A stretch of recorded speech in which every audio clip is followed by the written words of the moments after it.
Appreciate you all joining us. Last night, the FDA announced groundbreaking new policies to further increase testing, very substantially so. All states can now authorize tests developed and used within their borders in addition to the FDA. So the states are very much involved. They have been involved from the beginning, but we're stepping it up as much as we can, and the testing procedures are going well. And within a short period of time, all of the private labs will kick in. This has never been done before, and it's going to be something I think it's going to be incredible if it's done properly. And these are great companies. These are among the greatest companies in the world, actually. So the state's going to be dealing through themselves and with local government, local physicians, local everybody. They're also dealing with us, but we have a tremendous testing capacity. Today, we're also announcing a dramatic expansion of our Medicare telehealth services. Medicare patients can now visit any doctor by phone or video conference at no additional cost, including with commonly used services like FaceTime and Skype. A historic breakthrough. This has not been done before either. In addition, states have the authority to cover telehealth services for their medical patients. And by doing this, the patient is not seeing the doctor per se, but they're seeing the doctor, so there's no getting close. During this time, we will not enforce applicable HIPAA penalties so that doctors can greatly expand care for their patients using telehealth, so the penalties won't be enforced. We encourage everyone to maximize use of telehealth to limit exposure to the virus. It's been a very successful method of communication, but never used on a scale like we're going to use at telehealth. And you'll be able to also better maintain hospital capacity by doing this. Earlier this morning, I spoke with executives from America's fast food industry, Wendy's, McDonald's, all of the big ones, Burger King, and they were great. We're talking about the pickups in light of yesterday's guidance you heard.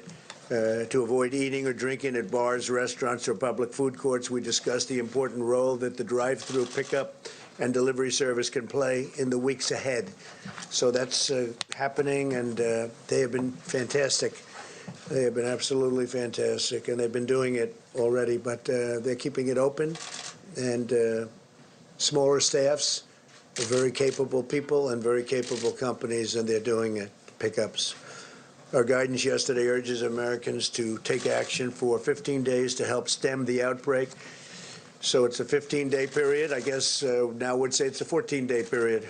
It's 15 days from yesterday, and we're asking everyone to work at home if possible, postpone unnecessary travel, and limit social gatherings to no more than 10 people. By making shared sacrifices and temporary changes, we can protect the health of our people, and we can protect our economy, because I think our economy will come back very rapidly. So it's 15 days from yesterday. We'll see what happens after that. If we do this right, our country and the world, frankly, but our country can be rolling again pretty quickly, We have to fight that invisible enemy that, I guess, unknown, but we're getting to know it a lot better. Today, the Senate has taken up coronavirus legislation that includes free testing for those who need it, as well as paid sick leave and family medical leave for workers affected by the virus. We're also committed to getting small businesses the support that they need. In fact, one of the things we talked about with the fast food operations, we spoke to the chairman and CEOs of all of the companies, but one of the things we discussed is exactly that, getting small businesses support and flexibility that they need for themselves and for their workers, and that's being worked on right now. At my direction, Secretary Mnuchin is meeting today with senators on additional stimulus packages. I can tell you he was meeting with them late until the night last night, and for a big part of the day yesterday, and tremendous things are happening. There's great spirit, tremendous spirit, and I can say that for Republicans and Democrats. I can say that with respect to Governor Cuomo. We had a great talk this morning. We're both doing a really good job, and we're coordinating it. And we agree, different states need different things, and we agree on that 100%. But we had a very good talk, and I think we're right down the same track, and it's going to be very successful. New York has a pretty big problem, I guess, would be the #1 hot spot.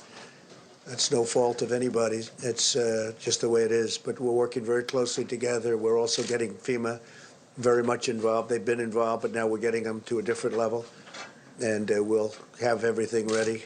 We're dealing with the Army Corps of Engineers should that be necessary. We have them working in some cases, on standby in other cases. But my conversation with Andrew Cuomo was a very, very productive one and a very good one. I appreciate that. We're giving relief to affected industries and small businesses, and we're ensuring that we emerge from this challenge with the prosperous and growing economy, because that's what's going to happen. It's going to pop. One day we'll be standing possibly up here. We'll say, well, we won. And we're going to say that. Sure as you're sitting there, we're going to say that. And we're going to win. And I think we're going to win faster than people think, I hope.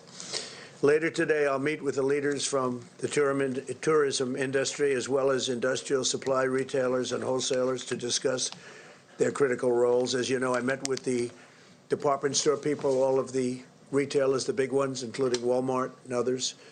And it was a great meeting. They're stocking up their stores like they've never stocked them before. We're trying to get people to actually buy less, if that's possible. Buy less. Don't take everything. Just buy what you need for a while. They're going to stay open all hours of the day, and they've been fantastic. We're taking aggressive action now as one nation and one family so that America can rebound stronger, frankly, stronger than ever before. And we recognize that while many American workers can work from home, many others cannot. Many of our healthcare providers, first responders, and men and women in the food service and manufacturing are showing that they're showing up and standing up to provide us with the goods and services we need. So we want people to stay home where they can, but in many cases, when you talk about food service and manufacturing, certain items in particular, they're going in, and they're practicing all of the safety rules and regulations that we talk about. So with that, I'd like to just introduce our great Vice President, Mike Pence. He'll say a few words, and then I'll make some other introductions. Thank you very much. Thank you, Mr. President, and good morning. It should be very clear to the American people that President Trump has initiated not only a whole-of-government approach, but a whole-of-America approach. And the President's interaction even today and through the course of this day with leaders in industry around the country reflects that we're not only bringing the full weight of the federal government to bear, but the full weight of the American economy. And I know I speak on behalf of the President when I say how inspired we are at the way the American people have stepped up and the way that American businesses, large and small, have stepped up. It's truly been inspiring. Our task force met this morning. We continue to focus on President Trump's priorities of testing, prevention, and supplies. And in that category, I'm pleased to report that while testing is available in all 50 states, as the President just indicated, through the swift action of the FDA at the encouragement of governors around the country, now state health authorities can authorize labs in their state and expand existing testing capabilities. But also in connection with the FDA's action, which you'll hear more about in a moment, we now have continued to expand the public and private partnership that the President forged with vast commercial laboratories around the country, increasing access to the high-volume, high-throughput coronavirus testing that is greatly expanding access even as we speak. Also, our task force received a report this morning on the progress that the U.S. Public Health Service and FEMA are making, working closely with state governments and also partners in the private sector like CVS, Target, Walgreens, and Walmart to expand remote testing sites around the country, and we'll have a full report later this week as those come online. It's important the American people understand that testing is happening all over the country. But all of our health experts wanted me to tell the American people, you don't need the results of testing to know what you should do. And President Trump's 15-day coronavirus guidelines are advice for every American in every community. They're the result of the best guidance of CDC and our health experts. And as the President said, we continue to urge every American over the next 15 days to put into practice the principles in the President's coronavirus guidelines. By every American practicing these principles, we believe that we can slow the spread of the coronavirus. In fact, our experts have told our task force that if every American acts on the President's coronavirus guidelines, we could see a substantial reduction in the spread of the coronavirus. But as the President said, it will take all of us to do it. And so if you feel sick, stay home. If someone in your house tests positive, keep the entire household home. Especially if you're a person with an underlying health condition, we urge you to stay home and practice social distancing from people. No social gatherings of more than 10 people. Use drive-through, as the President discussed with leaders in the industry today, and every American, especially practicing common sense and good hygiene. For the American people as a whole, the risk of serious illness remains low, but we're asking every American to partner with us in this effort to slow the spread of the virus, and especially to be mindful of seniors or others with serious underlying health conditions for whom the threat of the coronavirus can be very significant and very real. As I said, the President has continued to push our task force to bring a whole of government, a whole of America approach, and we continue to be inspired the way our nation's governors and nation's businesses are responding. We spoke just yesterday with the leaders of every broadcast network in America that will soon be unveiling a public service campaign using CDC guidelines. And specifically, as we work on the issue of supplies, there were meetings yesterday with Department of Defense officials about excess supplies. The President and I will be meeting today to speak about the supply chain for hospitals. We would make one specific request, and that is we would urge construction companies to donate their inventory of N95 masks to your local hospital and forego additional orders of those industrial masks. Because of what the President asked to be included in legislation moving through the Congress today, those industrial masks that they use on construction sites are perfectly acceptable for healthcare workers to be protected from a respiratory disease.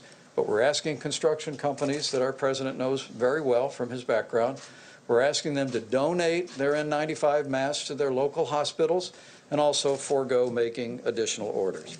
At the President's direction, we will continue to do whatever it takes. We'll continue to marshal the best of the American people, the best of all the people behind me, the people behind them, our state and local officials, and we will get through this, and we will get through this together.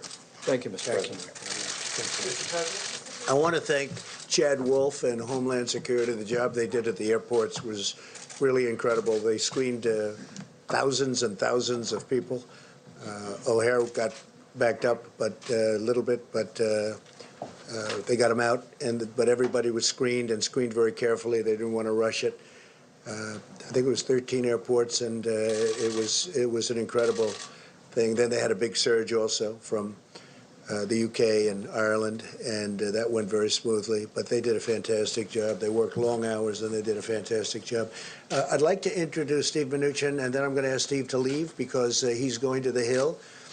He's been working very hard with the Senate and with the House on a very, very big, bold package.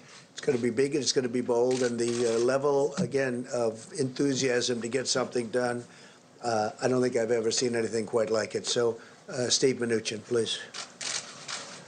Thank you, Mr. President. I'd like to announce some very significant actions that the President has approved today. The first I would say is earlier today, I sent a letter to Fed Chairman Powell approving his request to use 13.3. And what that will do is the Fed will be setting up a special purpose vehicle, which the Treasury will invest $10 billion in from one of our funds. That will enable the Fed to guarantee the purchase of A1, P1 commercial paper going forward. That is a $1 trillion market and is critical to American workers, it's critical to American business, and it's critical to American savers who have a lot of that money in money market funds. So we heard loud and clear there were liquidity issues. This is very significant and will create, I don't think we'll need to use it all, but we have the ability to have the Fed purchase up to $1 trillion of commercial paper as needed. That has already created significant stability in the market today. The second thing I would say is, we've previously talked about deferring IRS payments. The President earlier this morning authorized me to announce this program. I have previously announced we would defer $200 billion.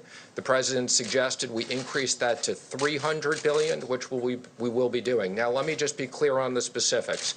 We encourage those Americans who can file their taxes to continue to file their taxes on April 15th, because for many Americans, you will get tax refunds, and we don't want you to lose out on those tax refunds. We want you to make sure you get them. Many people do this electronically, which is easy for them and easy for the IRS. If you owe a payment to the IRS, you can defer up to $1 million as an individual. And the reason why we're doing $1 million is that covers lots of pass-throughs and small businesses, and $10 million to corporations, interest-free and penalty-free for 90 days. All you have to do is file your taxes. You'll automatically not get charged interest and penalties. Now, of course, any American has the right to extend their taxes. We're not taking that right, but the President has asked us to go up to $300 billion. That's also an enormous amount of liquidity in the system. The third thing is the President and I worked on a very significant economic stimulus plan. Thank you for being available last night and throughout this morning, and I will be presenting that to the Republicans in the Senate this morning, and also discussing that with the House. We look forward to having bipartisan support. We're now working with the Senate to pass this legislation very quickly, and these will be payments to small businesses. We've talked about loan guarantees to critical industries such as airlines and hotels, and we've also talked about a stimulus package to the American worker. You can think of this as something like business interruption payments for the American workers. Thank you. Do you have any questions for the Secretary of the Treasury? When you say a stimulus package for American workers, do you mean direct payments to Americans, or are you talking about a payroll tax holiday? Although the President likes the idea of the payroll tax holiday, I will tell you what we've heard from many people, and the President has said we can consider this. The payroll tax holiday would get people money over the next 6 to 8 months. We're looking at sending checks to Americans immediately. And what we've heard from hardworking Americans, many companies have now shut down, whether it's bars or restaurants. Americans need cash now, and the President wants to get cash now. And I mean now, in the next 2 weeks. How much? I will be previewing that with the Republicans. There's some numbers out there. They may be a little bit bigger than what's in the press. Go ahead, please. Please, wait, please. What help are you going to give to airlines specifically? I've had discussions with all the airline CEOs this week. The airline CEOs have had conversations with the Senate and the House. As the President said, I was up with a subset of the Republican senators last night. I've discussed that with them. I think, as you know, this is worse than 9/11. For the airline industry, this is, they are almost ground to a halt. The President wants to make sure that although we don't want people to travel unless it's critical, we want to maintain for critical travel the right to have domestic travel. $50 billion, is that enough? I'm not going to comment on the specifics. I will tell you we're very focused. There's a lot of workers. This is strategically important to us, and we'll be working with Congress on this. The airline industry will be in good shape. Yeah, go ahead, please. There's been talk about $1,000 checks to every American, increasing support among Republicans and some Democrats for that. Would you support that going to everyone, or would you support some sort of income restriction on who gets a check? Well, I think it's clear. We don't need to send people who make $1 million a year checks, okay? But that's one of the ideas we like. We're going to preview that today, and then we'll be talking about details afterwards. Well, I think we're going to do something that gets money to them as quickly as possible. That may not be an accurate way of doing it, because obviously some people shouldn't be getting checks for $1,000. And we'll have a pretty good idea by the end of the day what we're going to be doing. Mr. Secretary, Yeah, John, Can you tell, how would the mechanics of this work? I mean, we've been talking about a payroll tax holiday, some $500 billion worth was floated to me today. But so how would this idea of of sending people to checked work? Would that be sort of an advance on what they would pay in payroll tax? How would it work? Again, we want to make sure Americans get money in their pockets quickly. We want to make sure small business owners have access to funds. We want to make sure that hotels, airlines, we have an entire package. We'll be laying out those details later today. Yeah, I have to say this, there are 4 different ways you can do it. That's okay.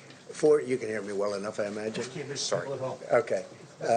People at home, you're right. Those are very important people, come to think of it, especially your people.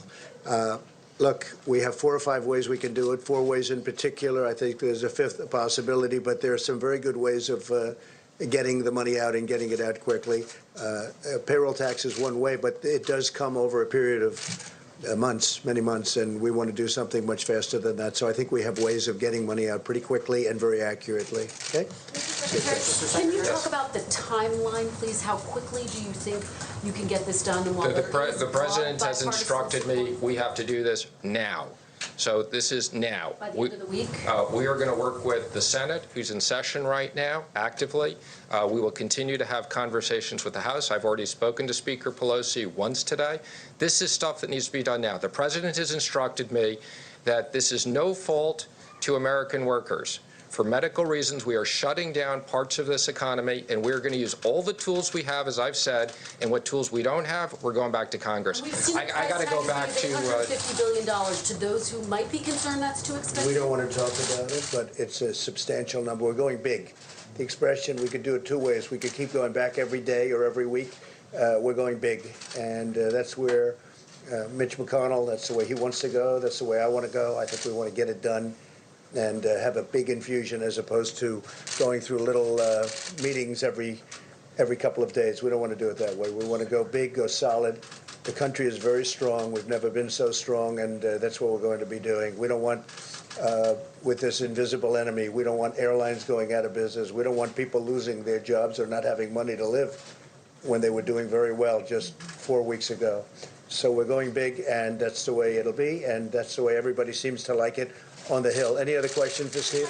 In addition to airlines and hotels, you had a call with restaurants today. Was any type of emergency assistance discussed on that call? A lot of restaurants have to close. Even if they are doing delivery, they're not making as much money as they would with a full house. Well, let me make 2 comments on the restaurants, and the President understands this. This was emphasized this morning. First of all, we want to make sure that the states allow the drive-through portion of these fast foods to stay open, particularly in a time period where we're telling people don't go to restaurants. These companies feed a big part of America, and I expect they're going to feed a bigger part of America.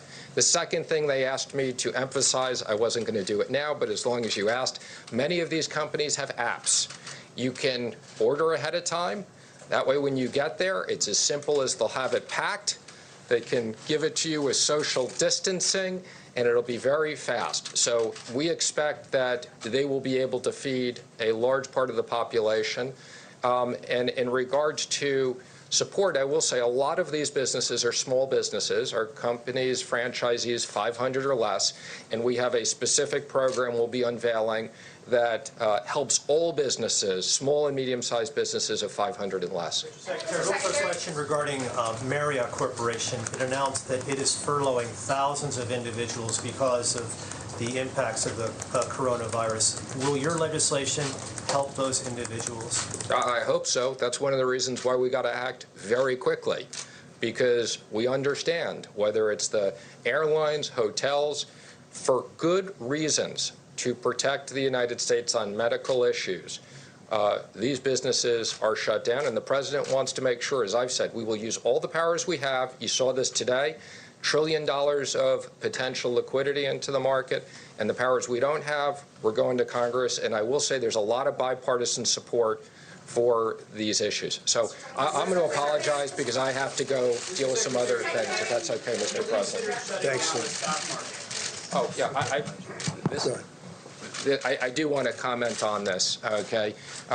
We absolutely believe in keeping the markets open. Okay, Americans need to know they have access to their money. After September 11th, the only reason why the markets were closed was because the technology was disrupted. I've been on the phone with the major banks, with the New York Stock Exchange. Everybody wants to keep it open. We may get to a point where we shorten the hours if that's something they need to do, but Americans should know that we are going to do everything to make sure that they have access to their money at their banks, to the money in their 401ks, and to the money in stocks. So I want to just be very clear, we intend to keep the markets open. And the banks are record-setting strong, so we have that, which is a much different event than what we had not so long ago. John, go ahead. Mr. President, you mentioned the Army Corps of Engineers. Right. That you've had a conversation with Governor Cuomo. Right. He believes that New York is going to run out of hospital beds. Are you prepared to mobilize the Army Corps We've been asked to increase capacity? Yes, we're starting to. We're starting the process, and it's a process. We hope it's not going to be necessary, but it could be necessary. The state is working on it very hard themselves, but we'll probably supplement what they're doing. And given that many of the precursors for our pharmaceuticals come from China, and there have been supply disruption, that supply chain has been broken to some degree. Do you expect that we could run into a shortage of prescription drugs? No, I don't see that at all, and I think China has every incentive to make sure that things work well. China wants to make sure that things work very well. They have every incentive to do so. John? Mr. President, the governor of Ohio has called off the election that was supposed to happen today, the primary election. Do you agree with that decision, and what steps are you taking to ensure that elections going forward, if this pandemic continues, that elections will be able to happen, including, of course, the big one in the fall? Well, the governor of Ohio is doing a great job. He called that off, and we'll see what happens. There's a court case, and it hasn't been fully determined yet. But if he called it off, I could understand that because, you know, he's definitely somebody that knows what he's doing. We'll be seeing what very soon. You know, they're going by the rule of 10 as opposed to 50, and that's pretty tough. I would say probably you could violate that if you wanted to for an election. I just think an election is a very special thing. He chose a different date, I think a date sometime in June. But that would be a decision that would be made by him. He felt it was necessary. The courts somebody's challenging it, so the courts will ultimately decide. But what are you doing to ensure that further elections, if we're still in this situation a month from now, 2 months from now, what I'm doing, John, is very simple. We're getting rid of this virus. That's what we're doing. That's the best thing we can do. By the way, for the markets, for everything, it's very simple solution. We want to get rid of it. We want to have as few deaths as possible. This is a horrible thing. You look at what's going on with Italy. We don't want to be in a position like that, but a much larger, because we're a much larger country. We don't want to be there. And I think we've done really well. I think we've done well. I think the states have done well. We're all working together. The best thing we can do is get rid of the virus. Once that's gone, it's going to pop back like nobody's ever seen before. That's my opinion, but I think it'll pop back like nobody's ever seen before. Please. Mr. President, just to follow up on John's question, specifically how many new hospital facilities could the Army Corps of Engineers build? And also, what specific measures are you taking to try to increase the number of ventilators in the stockpile? Right. We've ordered massive numbers of ventilators. We have, by any normal standards, we have a lot of respirators, ventilators. We have tremendous amounts of equipment, but compared to what we're talking about here, this has never been done before. And yesterday I gave the governors the right to go order directly if they want, if they feel they can do it faster than going through the federal government. Now, we've knocked out all of the bureaucracy. It's very direct, but it's still always faster to order directly. And I gave them, that was totally misinterpreted by the New York Times on purpose, unfortunately. But it's very important. Yes, Mike? I could amplify. Yeah, please. Yeah, thank you. Our president directed us to work with the Department of Defense. There's two ways that DOD can be helpful in terms of expanding medical capacity. I know the governor of New York has asked us to look at the Army Corps of Engineers, which could perhaps renovate existing buildings. But the president also has us inventorying what you all would understand as field hospitals or MASH hospitals that can be deployed very quickly. We spoke with Governor Inslee yesterday in Washington State. We have resources in that part of the country that we could move. And as governors make these requests, we will process them, bring them to the president. But there are two different lanes that DOD can provide, in addition to many medical supplies to augment our national reserves. And the president has tasked us to evaluate, make available, and to consider every request from governors for either field hospitals, expanding facilities, or the Army Corps of Engineers that could retrofit existing buildings. The Army Corps is very prepared to do, as we say, and we're looking at where it's going. But and they do call them MASH hospitals, but the field hospitals go up very quickly. We have them. We have all of this equipment in stock, and we're looking at different sites in a few different locations. And we're not going to need them in West Virginia, where so far I guess they have none. Still none? Still none, right? West Virginia. No. Big Jim, the governor's, he must be doing a good job. Or is that just reported? That's what's reported. No, but is that a reporting issue, or is that they have no cases? Well, that's all that, I just see West Virginia is the only one that has no cases. So obviously that's being treated differently than in New York or California, different parts of California. I do say this, though, the Army Corps of Engineers is ready, willing, and able. We have to give them the go-ahead if we find that it's going to be necessary. We think we can have quite a few units up very rapidly. I'm going to work with Governor Cuomo. I'm going to work with a number of the governors. Governor Newsom has been very generous in his words, and I'm being generous to him too, because we're all working together very well. And I think a lot of very positive things have taken place. We're talking to California about different sites, but we can have a lot of units up fairly quickly if we think we need them. I think what I'll do is I might ask Seema to say a few words on the telehealth, and then we can get back to this. Please, Seema. Thank you, Mr. President. And as the President announced earlier, we are doing a dramatic expansion of what's known as telehealth for our 62 million Medicare beneficiaries who are amongst the most vulnerable to the coronavirus. And we're acting in accord with the appropriations bill that was signed on March 6th, as well as the President's emergency declaration last week. And this action is a part of our broader effort to ensure that government requirements, rules, and regulations don't get in the way of patient care during an emergency. And today's announcement builds on the significant progress that the President has already made over the past 3 years around telehealth services. And while we have allowed for virtual check-ins, full telehealth benefits have been restricted to those living in rural areas, established patients, and just for those brief visits. But no longer, Medicare beneficiaries across the nation, no matter where they live, will now be able to receive a wide range of services via telehealth without ever having to leave home. And these services can also be provided in a variety of settings, including nursing homes, hospital outpatient departments, and more. And thanks to the leadership at HHS, we'll also be temporarily relaxing certain HIPAA requirements so that doctors can provide telehealth with their own phones, and we'll be using enforcement discretion when it comes to collecting copays so that cost won't be a barrier. This is a part of our larger efforts around mitigation, and as we are encouraging Americans to stay home whenever possible, we don't want our Medicare policies getting in the way. And so consider the implications of this. Perhaps an elderly patient with diabetes needs a routine checkup, and this has nothing to do with the coronavirus. And so with our new telehealth benefits, this person who's not really, who's at risk for the coronavirus doesn't have to venture outside their home. They can talk to their doctor via Skype, and they don't have to risk exposure to the virus, and they can receive that care from the safety of their own home. It could be another Medicare recipient who's experiencing mild flu-like symptoms, and instead of leaving the house and sitting in a waiting room full of other vulnerable people, they can also receive advice from their doctor from their home. And this shift is very important for clinicians and providers who over the coming weeks will face considerable strain on their time and resources.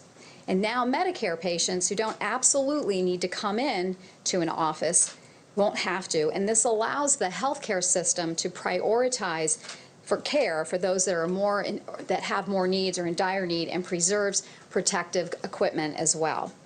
State Medicaid agencies can also provide telehealth services without federal approval, and so we're asking all states to make this available as well. And we've also asked private insurance companies to expand their telehealth benefits and make it clear to their providers and their members what they cover.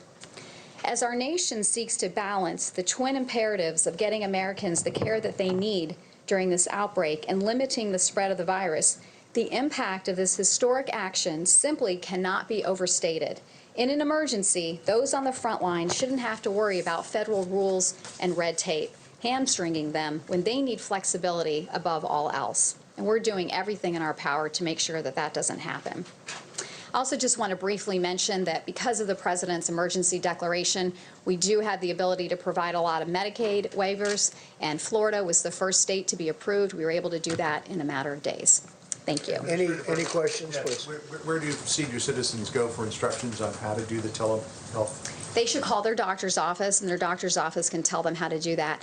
Also, there may be some of our Medicare members that may not have access to equipment, so we're asking family members to help with this, but also respecting the requirements around social distancing, and if any of those family members or neighbors have symptoms, they should obviously stay away. Will you be posting numbers also? That's correct, That might exactly. be the easiest way to do it. Yes. If you post in ads, if you post some numbers. And they can also call our 1-800 Medicare number, and they can also get information. Those phone lines are open. Thank you. Thank you very much. Admiral, if you'd say a few words about where we're going, and then I'd like to ask Dr. Birx to say a couple of words, but how the system's working. Well, thank you very much. As we talked about earlier this week, the commercial system is rapidly advancing in the testing capabilities. As of today, our public health laboratories, meaning the CDC and the public health labs, have reported out 31,878 tests, so almost 32,000 tests. The clinical laboratories, the Association of Clinical Laboratories, have reported out about 27,000 tests, and most importantly, of those 27,000 during the cumulative period of time, 8,200 of them were yesterday. This is showing the dramatic ramp as the high throughput comes in. We don't have the numbers this morning from the American Hospital Association, which means all the individual hospital laboratories. We will have that upcoming in the next day or so, and then Ambassador Birx will have this whole process fixed with the legislation that everything will roll up into a common reporting probably by the end of next week. In terms of our drive-through laboratories, again, these are blossoming all over the country by individual states. The ones that we are heavily involved in and really pushing equipment to, we expect over the next few days to begin setting up 47 of these in approximately 12 states. The material is already palletized and being shipped to the locations. Most cities have the specific locations. Some do not, but it's still going to a central receiving. And we know that we'll be deploying at least 140 Commissioned Corps officers. About half of the sites have reported their requirements. About 140 officers will be going. We expect that to go up. So this is going on the way we expected. We did a trial site yesterday with a full mobile unit for drive-through with full PPE. We had a lot of kinks in the system, as you can expect. That's why we do a test before we go out into the field. Don't expect these to be 100% perfect the moment they come. They're going to be adapted to the state and the local situation, but we're very confident that these will add testing to the already very robust healthcare system and commercial system. Thank you, Mr. President. Thank you, Admiral. And this has never been done before, and it sets a great roadmap for future. Should we have something like this in the future? I hope we don't. But it's never been done before, and they've done an incredible job. And again, we're working with the states and relying on the states. We have to, because they have, it's point of sale, it's point of sight, and we're in, I think, just about every instance getting along really well with the states. If I could, Dr. Birx, if you could say a couple of words, please. Great, thank you. Thank you, Mr. President. So I think what you've been hearing from us is to find solutions that are high quality and sustainable based on the frontline workers and governor's requests. And those come in on the governor's call. We've been immediately responsive to those. And that's the level of red tape and bureaucracy that we have removed. I think that point about sustainability and quality is very important because, as the President says, we're creating a roadmap for a different level of functionality for future pandemics. Our flu pandemic preparedness plan was a plan. Now we're seeing where we have to revise, where we have to create new avenues of research, new avenues of work to really ensure that the need of the American people can be reached. We were adamant about having a high-quality test based on our commercial vendors. Over the next few months, you will begin to see that other tests that were utilized around the world were not of the same quality, resulting in false positives and potentially false negatives. These tests were studied and studied by the FDA to really ensure that they are that level of quality, and we've given the states the permission to ensure that same level of quality. Now, I want to just say 1 minute on the testing. Testing should not be used as an assessment of your risk. We are asking every single American, no matter what your generation, from Z and up to X and millennials in between, to really ensure that you're following these guidelines. We hear every night of people who are not in work, moving that time into bars and other areas of large gatherings. If we continue with that process, we will fail in containing this virus. So every single generation has a role to play. We're asking our older generation to stay in their homes. And we're asking the younger generations to support them in social contacting through videos and other Skype-type functions, or just the simple telephone. We're asking the younger generations to stop going out in public places, to bars and restaurants, and spreading asymptomatic virus onto countertops and knobs and grocery stores and grocery carts. I heard an innovation last night and this morning again on the news. I really want to applaud the private sector who are now creating senior-only shopping times.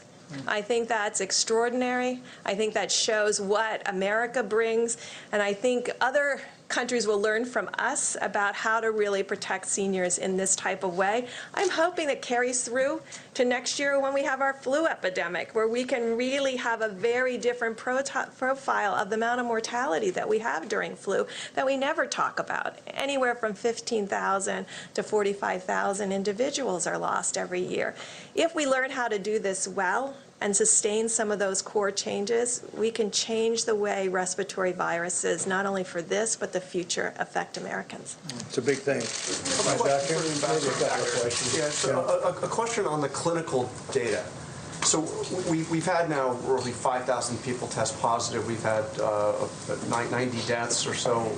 When are we going to know the data of who those people are, who has been infected, what the ages are, what the pre-existing conditions are, how serious it was, both for those who have been tested positive, but also those who have died? Well, you are singing my sheet of music. I'm very data-oriented, so thank you for bringing up this issue of data. I really want to applaud HHS. We had a discussion about this several days ago. They've made calls into Seattle and California to really understand that, and also importantly to understand how many of their patients needed ventilators, how many of them needed oxygen support, how many of them needed and what they needed. Could we predict early someone who was going to have a more difficult course? These are all the questions we're asking and answering right now. We did get an early report back from Santa Clara and Seattle. We're digesting it. We just got it this morning. We're looking at that carefully because we think that roadmap is very important to other communities. We have not discussed this with New York yet. We do know from other countries, and that all is available online, that profile. You can see that mortality under 30 is extraordinarily low. The mortality across the board outside of Wuhan is now settling somewhere around 0.7, but that should not be reassuring because it's much higher in people with pre-existing medical conditions, even if young, and people that are older with pre-existing medical conditions. And so we still want every American focused on doing what they can do today to change the course of this pandemic. Will you commit to making that data public so we will all know? We're committed not only to making it public, but to have a website that everyone can see in real time. Dr. Birx, if I could just follow up. You all are signaling a much more aggressive posture toward containment mitigation now. And many states have been very aggressive. But there is a small number of states that have not issued public guidance to their residents. Is it important for the success of the effort that 100% of the states be forward-leaning on this? And if so, Mr. President, what would be your message to those states that have not? Okay. So that's why the Vice President and the President yesterday issued those critical guidelines. As I said this morning on Fox and Friends, you can look at them as guidelines, you can look at them as requirements, and you can look at them as the President asking every American in every state to follow those. That's why we put them out at the federal level. We wanted to make sure every American knew what they could do today to change the course of this epidemic. I think it's empowering. I think it says all of us have a social responsibility to each other, and that's why we believe that every mayor and every governor should be instituting these guidelines that came from the White House and the President of the United States. And we've been very tough in those states. I know exactly who you're talking about. We've been very tough in them. Thank you. Please, go ahead. A follow-up question on the testing. You've been telling us for days now that millions of tests have been sent out. So why have fewer than 60,000 people actually been tested? I think you will see different numbers this week. You heard just at 8,000. Remember, all of these tests, the high-speed tests, were approved last Friday night, and last Thursday night. I think if I could talk to Thermo Fisher and the other groups that have these platforms out there, do not rely on a pull technology push out those tests. Because we can only make them available. Groups have to order them. So we've been talking to Thermo Fisher, one of the key platforms, to push out tests based on need and not wait for orders. And is that where the issue is, getting the tests out, or is it getting the tests conducted? That's a great question. I know part of it is getting the test out right now. I think the Admiral and others are working on getting the issues related to getting the test conducted. Obviously, that does take time. He is working on innovative solutions that are creative and sustainable, that will be a game changer in testing, but we don't have the data yet. This is a critical comparator. Can you do it yourself? Can you actually sample yourself? These are the kinds of things we're working on right now, and he's getting the data for us. And the states are actually doing a lot of it. The governors and the states are doing a lot of it, with even our tests. Yeah, go ahead. Go ahead. Okay, thank you. Can you give us a sense of how long these tough new restrictions will need to be in place until we start to see the rate of this virus going down? And also, can you speak to this study that as many as 2.2 million people in the United States could die if there weren't this type of action by the government taken? To what extent did that prompt what we saw yesterday? I think, models are models, and they're based on input, and they're based on infectiousness without any controls. I can tell you we've never seen that level of infections that modeled up to that 2.2 million in mortality. So we are looking at that. We are having a particularly model meeting tomorrow. I think that's really going to be important. I've dealt with a lot of modelers in my time. They're wonderful people. But they all have their favorite inputs, and they all have their favorite integration functions. So we're evaluating all of those so we can integrate and create the best model for the United States based on the best data. And that first set of recommendations you saw were based on what we could do today to prevent anything that looks like that. If I could just say one other thing to the hospitals and dentists out there. Things that don't need to be done over the next 2 weeks, don't get it done. If you're a person with an elective surgery, you don't want to go into a hospital right now. There's a lot of distraction. There's a lot of people doing a lot of other things to save people's lives. So let's all be responsible and cancel things that we can cancel to really free up hospital beds and space. And then let's do everything that we can to ensure that we don't need the ventilators because we protected the people who would have needed to use them. And are you looking at the possibility of more actions like, for example, limiting travel within the United States? Are you looking It's possible. It's possible. We'll see how it goes. I think there's been great cooperation with local governments, states. We'll see how it goes. It's going It's going right now pretty well. Yeah, please, go Can I ahead. follow on that, Mr. President, Please, very quickly? yeah. Just very Go quickly. ahead. Do you need to invoke the Defense Production Act to get more of those medical supplies to different Well, hospitals? we're able to do that if we have to. Right now, we haven't had to, but it's certainly ready. If I want it, we can do it very quickly. We've studied it very closely over 2 weeks ago, actually. We'll make that decision pretty quickly if we need it. We hope we don't need it. It's a big step. Need more help from the federal government Well, when it comes to those supplies. You know, when you What do say the to those states, governors? in particular, 3 states need some help, and some states, you know, have 2 people, 3 people, no people, in the case of, again, West Virginia. So we're looking at it very closely. We've taken it apart 15 different ways. It's a very difficult thing to do. It's a very big step, and if we need that step, we'll take it. Okay? Quick follow on Kristen's first question.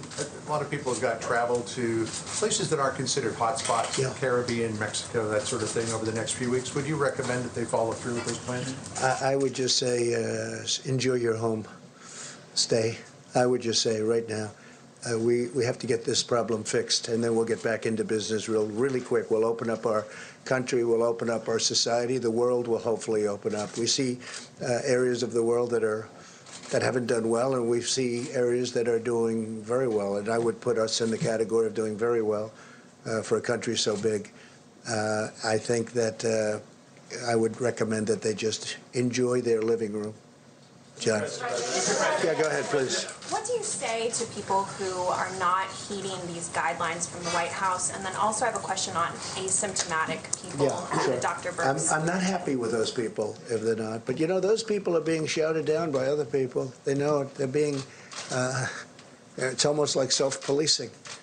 People went in, there are a couple of instances, I guess, probably more than a couple, where people are not happy when they see others doing what they're not supposed to be doing. We have to get rid of this. We have to win this war, and ideally quickly, because the longer it takes, it's not a good situation.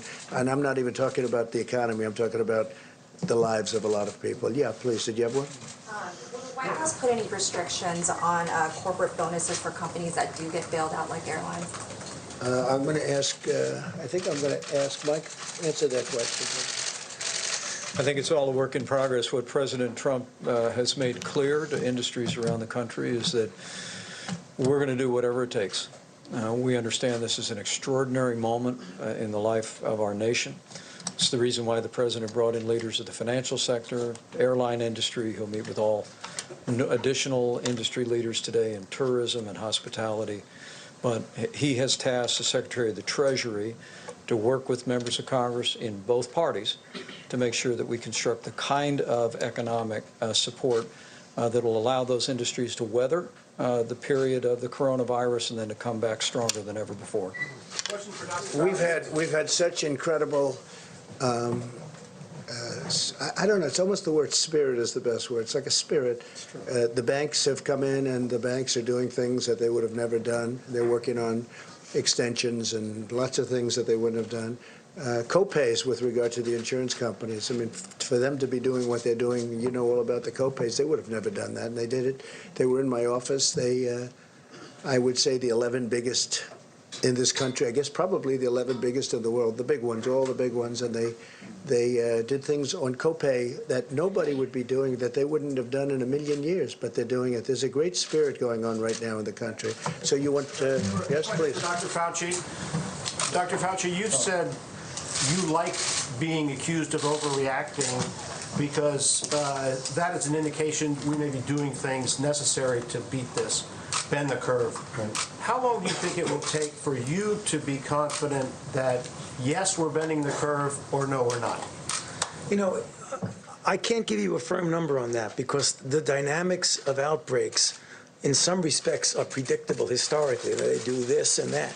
We don't know because this is really unprecedented. I mean, of all the outbreaks that I've been involved with over the last at least 36 years and then going historically back, we've never had a situation where the mobilization of all the different components, travel restrictions, internal containment, mitigation, financial assistance, public health assistance, testing. So we don't really know. But the one thing I do know that if you look at models with all of their vicissitudes of models, is that when you have input into the kinds of mitigations and things that we're doing, we're going to see a hump instead of a peak. I would be really surprised if all the things that we're doing, and this is really a comprehensive approach. I was struck as I was listening to everyone make their presentations that, you know, I'm a scientist, I'm a health person, and I'm a physician who sees patients. So I look at it from one particular standpoint.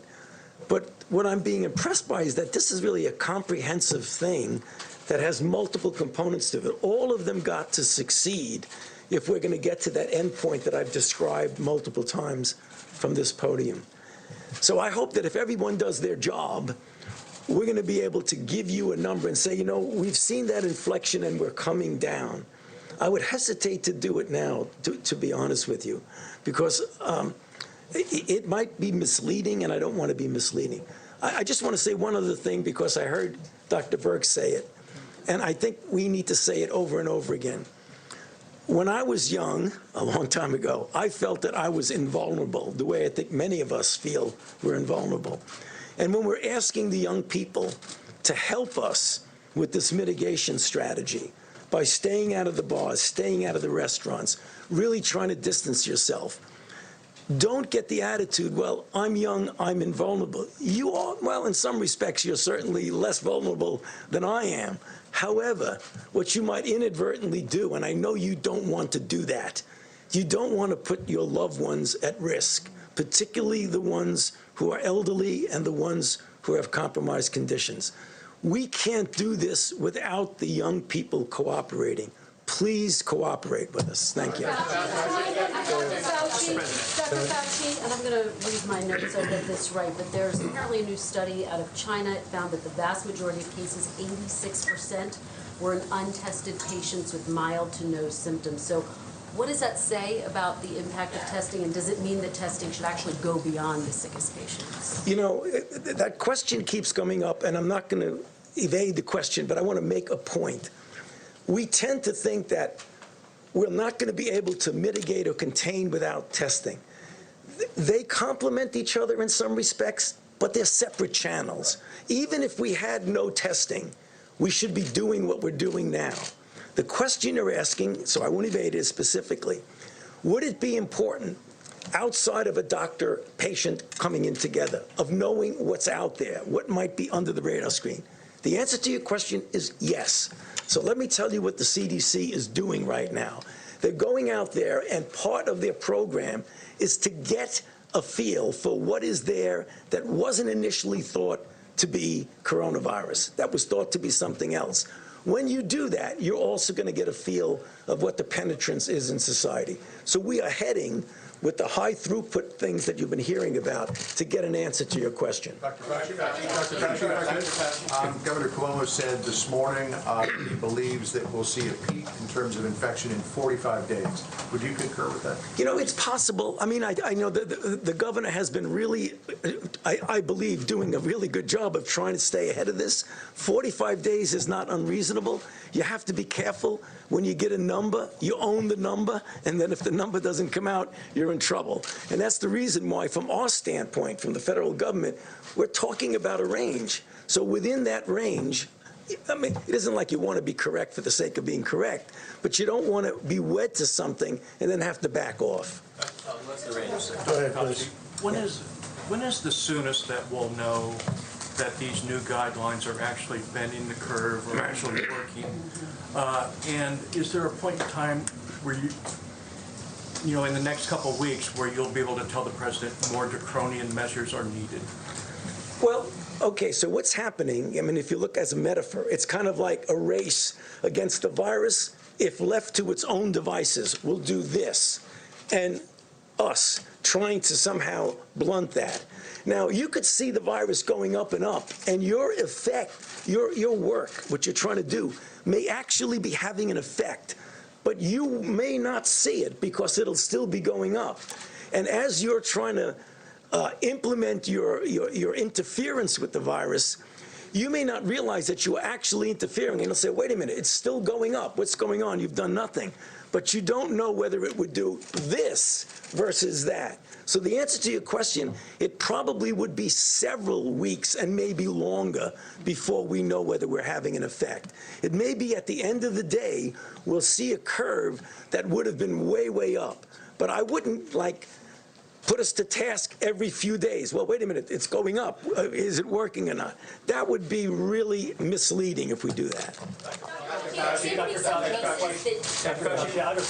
regarding the 15-day guidelines which were announced yesterday. One of those guidelines was a recommendation against gatherings of 10 or more people. And today, the governor of Alabama issued her own guidelines, and it was a recommendation against gatherings of 25 or more people. What is your recommendation for people of Alabama, people across all of the country, as far as the guidelines that were announced yesterday by the federal government? Okay, so the one thing we don't want to do is to get hung up on the difference between 10 and 25. I think you might agree with that. When we give guidelines, they're only guidelines. We sit down, we look at the data, as Dr. Burke said, we're data-driven, and we say, on different models, 10 looks good. If someone wants to do 25, we're not going to fault them, but if someone wants to come to us and ask us what we think the best is, we stand by the numbers. It isn't perfect, it isn't precise math, it's assumptions and it's data that make you get your decision. But would it be more effective if every state and every city in the country was playing by the same rules instead of different? Of course. But this is the United States of America. There's a lot of free enterprise there. People do their own thing. And quite frankly, I don't think there's a big deal difference between 10 and 25. We got many, many more important things to worry about than that difference. Mr. President, thank you. Going back to supply chains and then talking about preparedness for the future, yesterday Larry Kudlow said that there is an idea floating around the administration to cut taxes for companies who would be bringing their supply chains back to the United States. He said he specifically liked immediate 100% write-offs for structures, equipment, but he said you hadn't endorsed that yet. Would you endorse an idea like that? We're looking at many ideas. That's one of them, frankly, and we're looking at creating incentives for companies, not only that type of company, but other companies. We're also looking to help companies such as the airline industry within the airline industry, and we'll be doing that. We will be doing that. This is not their fault. And they've been very understanding, actually, and we're going to be helping them. We will have a very powerful airline industry, and it'll start up as soon as this is over. We'll have those planes ready to go. So we have to help them during the short term. We're very important. Yeah, please. Thank you, Mr. President. I wanted to know, have you taken a look at some of these models, such as the Imperial College London model, that kind of poses a very difficult choice, whether it's shutting down society or overwhelming the healthcare system? Is that something that we've looked at every model? We've relied on the very talented people, and there's no better team than the people behind me. And I will say that all of the people that have done those models are all in constant touch with Dr. Burks and Tony and everybody that you've been hearing so much from over the last couple of weeks. We've looked at many different models, and the model we have is we want to save a lot of lives. We want to save a lot of lives. If we get too steep on that curve, you're going to lose a lot of lives, perhaps unnecessarily. Now, we're going to find out. Everything has a risk. We're going to see.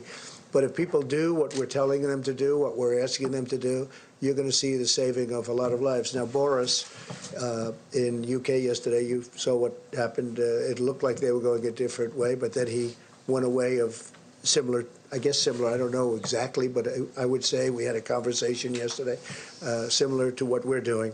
So a lot of people seem to think this is going to be, we are looking to save the maximum number of lives. Everything else is going to come back. A life is never going to come back. But everything else, our economy is going to come roaring back. You're going to know, we're going to know, we're going to all know that day. If somebody was asking about the day, when will you know? When will you know?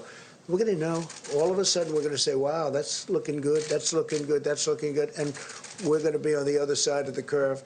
And that's a day that we look forward to. Is there something, sir, that you saw this week, though, that made you decide that, yes, now is the time to implement these much more stringent social distancing measures? No, I don't think so. This is where we were going. I really think from the beginning, this is where we were going. This is what we had in mind.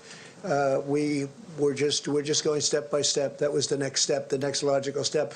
As Dr. Fauci said, and I think very importantly, one of the most important things when you write the history of this was the fact that we closed it down to China and Europe, but in particular China. We closed it down to China, the source, very, very early, very, very early, far earlier than even the great professionals wanted to do. And I think in the end, that's going to be, that will have saved a tremendous number of lives.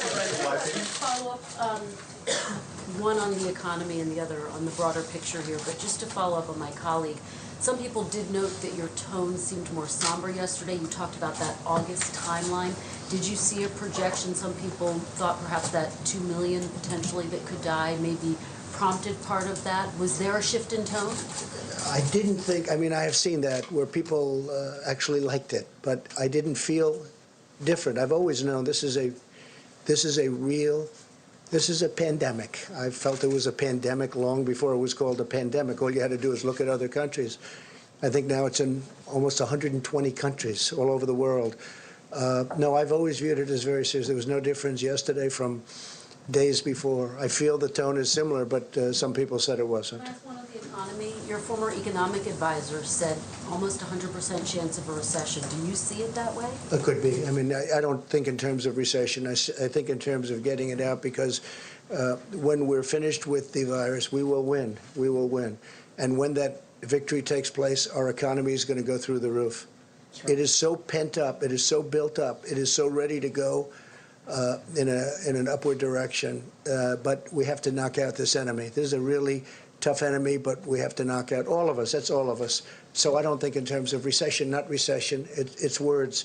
We have to knock out this, and we will have an economy. I actually think we'll have an economy like we've never had before. It's all pent up. Did you have something to say, Mike? Yes. Well, I think the question about the actions that the President's authorized, beginning in January, when he took the unprecedented step of suspending all travel from China, the efforts to issue travel advisories for portions of Italy and South Korea, and then to begin screening all the passengers, the efforts regarding suspending travel from Europe and what went into effect at midnight last night, adding the UK and Ireland to that, have all been informed by the experts that are surrounding us. What the President's asked us to do from the very beginning, as Dr. Birx and Dr. Fauci often say, is let's follow the data, bring the President the best options in response to what is actually happening on the ground.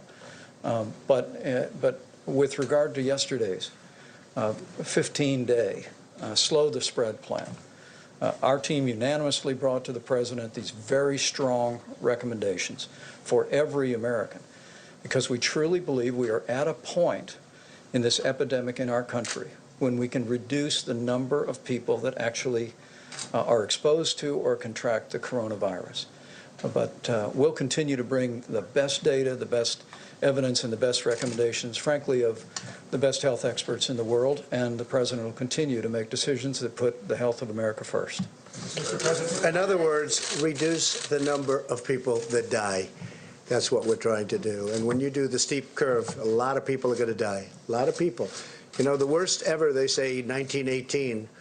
And I don't have to go into the numbers, but they were unbelievable numbers. Had they known and had they done what we had now, it would have been a very much different story. It would still be tragic, but it would have been a very much different. But that was the one that people write about. That was an incredible pandemic, like we haven't seen. But we have done something that I hopefully we will all have made the right moves. We're all in this together, including you, and we want to see fair press. And I tell you what, it's been, generally speaking, I think it's been a great thing to see. It's been very, very,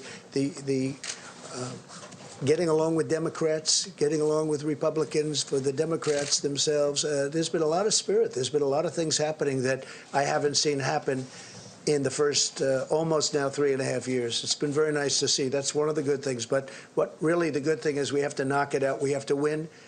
And we want to keep that slope as low as possible, because that's a lot of lives in there. Let's go back there for somebody that didn't get one, please. Go ahead. Mr. President, this has had a huge impact on China's economy as well. Have you received any indication from officials there that they're going to have trouble meeting the purchase agreements, part of the Phase 1 deal, particularly the agricultural buy? Well, they need our product very badly, and no, I haven't received any. We have good relationship with China. I have not received anything to that. No, we have a signed agreement. They're going to be buying, and they have been buying a lot of product. Yeah, please. Earlier today, Dr. Birx was talking about the possibility of our hospital system being overburdened, overtaxed, and she talked about certain options that are available to the United States if that happens, including VA hospitals, Department of Defense medical treatment facilities, and even hospital ships. At what point do you tap into those options? Well, I'll know the point, and by speaking with Governor Cuomo and other governors, we're going to know the point. It's going to be different for New York than it's going to be from, Iowa, or from Idaho, or from West Virginia, frankly, or for, it's different. New York has got a big problem. The state of Washington has a big problem. California has some big problems. Everyone's doing a good job, but we're going to know when it will be, and I believe it'll be more spot than it will be. It's not going to be the whole thing. It's going to be spots. There are some hot spots that are in trouble, big trouble, and there are other areas that are in no trouble at all. They watch it on television. They don't know. It's just not affecting them, and they're lucky. They're lucky, but there are areas of the country that don't have much of a problem, and some that don't have any problem. They're not going to have a problem with hospitals, but some areas like New York, California, state of Washington, they're going to have some difficulty. And when we see that coming, we're going to be in there. We're already making preparation for it. Senator Marco Rubio of Florida, your trade advisor, Peter Navarro, have been recommending an executive order that would ensure that the raw materials for pharmaceuticals and medical devices are manufactured here in the United States. We were getting some indications last week that you were close to signing this executive order. Can you tell us? Well, we're looking at different things, John. I don't want to say exactly. Right now, China's been sending us everything we need, but we're looking at some alternatives. Yes, we are looking for alternatives, and we have other places. Ireland does a lot of work for us. You know that in that world, in the pharma world, a very tremendous producer, and we are looking to bring a lot more back home. And I've been, excuse me, you know me for a long time. I've been talking about this for many years, long before I decided to run for president. I've been talking about this, and we have to be able to take care of our country. And that was one of the many things on the list. So we'll be talking about it, but we are discussing it. And Marco is very much involved, and Peter is very much involved. A lot of people are involved, and a lot of people feel that way, but we'll be discussing. Let's go, please. Thank you, sir. You said Canada has closed its border to non-citizens. Are you considering... Not to the United States. Not to the United States, of course. Are you considering closing the land borders in the United States? And also, you've discussed... Well, Canada has not closed it to the United States, so we're working very closely with Canada, but they have not closed it. They have closed it to the world, but they have not closed it to the United States. Are you considering closing the U.S. land borders? I don't want to say that, but we are discussing things with Canada, and we're discussing things with Mexico, quite honestly. And again, the relationship is outstanding with both. Outstanding. We just signed our deal, USMCA, and the relationship is very strong. Go ahead, please. China and others have criticized you for using the phrase Chinese virus. How do you feel about that? Are you going to continue using that phrase? Well, China was putting out information which was false, that our military gave this to them. That was false. And rather than having an argument, I said, I have to call it where it came from. It did come from China. So I think it's a very accurate term. But no, I didn't appreciate the fact that China was saying that our military gave it to them. Our military did not give it to anybody. Critics say using that phrase creates a stigma. No, I don't think so. No, I think saying that our military gave it to them creates a stigma. Mr. President, Please. When you speak to travel and tourism executives today, what specific help are you going to offer to them, if at all, or is it still vague? Well, we're going to help. They need help. Look, let's face it. They go from having record-breaking years. This is the third year of record-breaking years, travel and tourism, airlines, everything. They were doing record numbers, ordering new planes, building new hotels. Everything was really hunky-dory. And then one day, we hear about this rumor in China, and then we find out it's much more than a rumor. and then all of a sudden we make a great decision to close it up early. It would be a whole different world. It would be a whole different world, but we make a decision to close it up to China, and all of a sudden tourism, and then we close it up to Europe, which, you know, people never heard of this before. I'm not sure that that's ever been done. I know that when I made the decision to close it to China, people told me that's never been done before, but it was a great decision. We make good decisions. So I'll tell you my best decision, the people behind me are total pros. All over the world, they're respected. Dr. Birx, Anthony, who's become a, where's Anthony? He's become a major television star for all the right reasons. No, he's just so professional, so good. The people that we have working here have been incredible, and they're totally respected. The Admiral has been incredible, having to do with the testing, incredible, and he's viewing this as testing also for the future. We're building a platform. When we took over this platform, first thing the Admiral said was, this was not designed for what we're talking about, millions of people. It wasn't, and it's nobody's fault. It's not like, who could have ever predicted a thing like this? But we broke it down, and it's really going to be an incredible system, and it is now a great system. I just want to say, these are incredible people standing behind me. They're the most respected in the world. Every country that you've mentioned today so far has called them, and they call them all the time for advice. There's nobody better than what we have. Mr. President, why haven't we seen Dr. Redfield? Why haven't we seen Dr. Redfield the last couple of days? I don't know. I can't He's in imagine. Atlanta, running the CDC. I can tell you he's doing a good job. We're very happy with him. Yeah, please, you have it. Go ahead. Mr. President, yesterday we were being told that the payroll tax was going to comprise the lion's share of fiscal stimulus. Right. We also had the markets fall quite dramatically yesterday, and did that inform? It wasn't about the payroll tax. Did that inform your decision? What made you make that change, and when did you make that change? Well, I didn't make a change. We're looking at payroll tax, and we're looking at various other forms of getting money to people. And the payroll tax is something that I've always liked. The problem is it does take a period of time, you know, months before they really see something.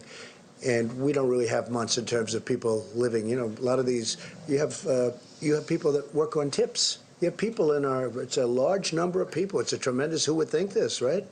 And they do nicely. They work very hard, but they work on tips. We have to take care of our people. We don't want to have people suffering during this period. It wasn't their fault that this thing all of a sudden was upon us. So we're looking at we're also looking at payroll tax. You know, it's possible. It's also possible we'll do a percentage of payroll tax and then other things. But we'd like to be able to get money to people.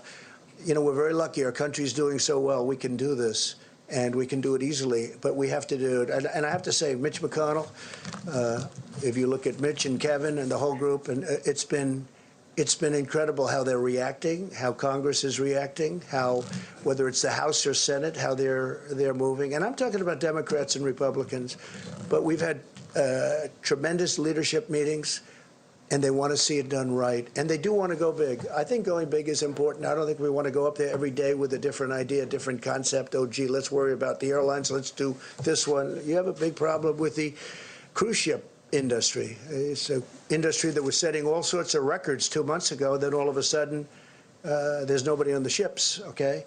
So we have to help these. These are great industries. These are going to be taking care of people and passengers and for years to come, and paying tremendous taxes for years to come. So we have to make sure that this is done. Yes, John? Mr. President, I want to bring up what you referred to just a short while ago about politics. In your address to the nation, you said we have to put politics aside, stop the partisanship, and unify together. This morning, you criticized the Democratic governor of Michigan. Yesterday, it was the Democratic governor of New York. You've attacked Obama. You've attacked Biden. In fact, every day except one since that address, you've lashed out at a Democratic leader. Are you going to set the example? I only do that when I have to respond. I watched her on television. She said something that was false, and therefore I did do that. And I will continue to do that. If they're not going to play fair, because, you know, they have the media on their side, I don't. I just have me. And if they're not going to play fair, I'm going to do that. If they are going to play fair, there's going to be nobody better than Donald Trump in terms of bipartisanship.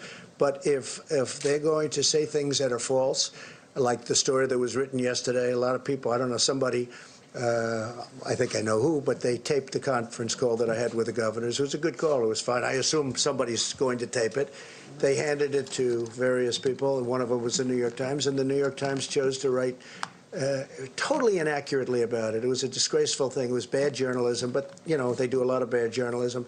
But we respond to that, and actually, people get it. People get it. No, I want it to be bipartisan, and nobody's going to be better than me, but when they attack me or the people, these incredible people behind me, I'm not going to let them get away with it. I can't do that. Okay, how about one or two more questions? Go ahead, please. Follow-up on the 15-day Please. guidelines was the next natural step. So is the next natural step after that a national lockdown similar to what San Francisco is doing? Well, you can do a national lockdown. Hopefully, we're not going to need that. We think of everything. I mean, we have every idea that you mentioned we've thought of, and, you know, it's a very big step. That's a step that, I mean, in one sense would work. It's a very big step. It's something we talk about, but we haven't decided to do that. Please, go ahead. Mr. President, what would be the determining factors for you to take that action? It would have to get to a level. I just don't think it's going to be an action that we're going to take. I don't think I'll talk. But Anthony, all of the people standing behind me would get together in a room, plus some additionals, and we would make a decision. But I don't think that's a step that we're going to be taking. All right, one more question. You didn't have one, did you? Come on. Will the U.S. government provide financial assistance to Boeing and airplane suppliers like GE? We're looking at that. We're certainly looking at Boeing. Boeing got hit hard in many different ways. Boeing never had a problem for years. They were it was unthinkable what happened with respect to Boeing. Unthinkable. Probably, I would consider it the greatest company in the world prior to a year ago. Now they get hit in 15 different ways, and they have different management. I've met the new people running Boeing. I think it's going to be outstanding. But yeah, we have to protect Boeing. We have to absolutely help Boeing. They were doing a job. They were getting. It was coming along well. And then all of a sudden this hits. So obviously when the airlines aren't doing well, Boeing's not going to be doing well. So we'll be helping Boeing, yeah. Can you just respond to something, Mr. President, before you leave, on what John was saying? You've called for people to leave politics out of this. Joe Biden said the World Health Organization offered testing kits that they had available to the United States, and to give it to us now, we refused it. We didn't want to buy them. PolitiFact says the WHO never made that offer. Can you tell us? Well, that's what I heard, and I'm going to let Tony answer that question, or whoever's best at answering that. But I do have to say, when you talk about politics, I watched the debate. Not too exciting, but what they said about me, and we've done a great job. When you talk about not being bipartisan, what they said about me, and if you look at swine flu, the whole thing, and I guess it was 2009, and what they did and the mistakes they've made, they were terrible. They were horrific mistakes. 17,000 people died. And I'll be honest, they shouldn't be criticizing because we've done a fantastic job. The only thing we haven't done well is to get good press. We've done a fantastic job, but it hasn't been appreciated. Even the closing down of the borders, which had never been done, and not only did we close them, but we closed them early. The press doesn't like writing about it. So we've done a poor job on press relationships, and, you know, I guess I don't know who to blame for that. I don't know. Maybe I can blame ourselves for that. I will blame ourselves. But I think we've done a great job. I think we've done a poor job in terms of press relationship. But let me have somebody answer your question.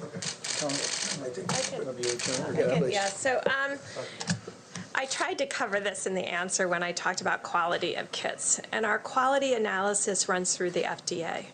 So all of these platforms, we have asked people to submit, and we've asked states to quality control. So, I mean, anybody could submit their test to us. We don't buy tests that haven't been quality controlled, and they show us the data. Either show us the data up front or show us the data after they've been running them. Because quality testing for our American people is paramount to us.